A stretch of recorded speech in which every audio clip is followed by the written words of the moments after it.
Proverbs 10 verse 28 to 30. The hope of righteous will be gladness, but the expectation of the weak will perish.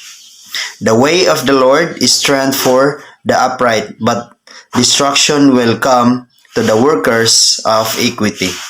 The righteous will never be removed, but the weak will not inhabit the earth.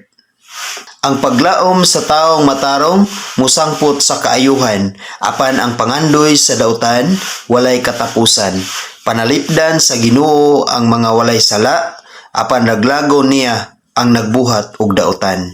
Kanunay may kalinaw ang mga tao nga matarong, apan ang dautan dili mulungtad sa yuta. Igsuon, ang mga matarong kanunay gyud nga naghuna-huna og mga matarong nga buhat.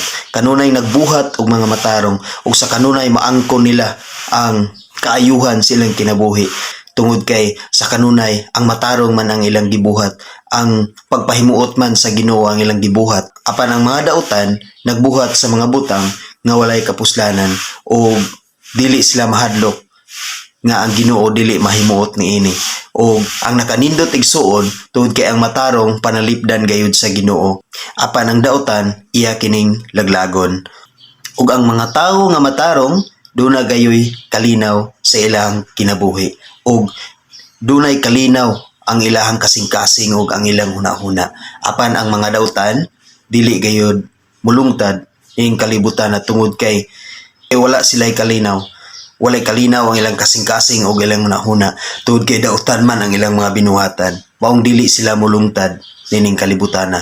Maong igsuon, samtang may panahon pa sa atong kinabuhi, atong buhaton ang matarong na makapahimuot sa Ginoo aron kita mulungtad ug aron kita may kalinaw sa atong kasing-kasing ug sa atong hunahuna. Amen igsuon. God bless sa tanan.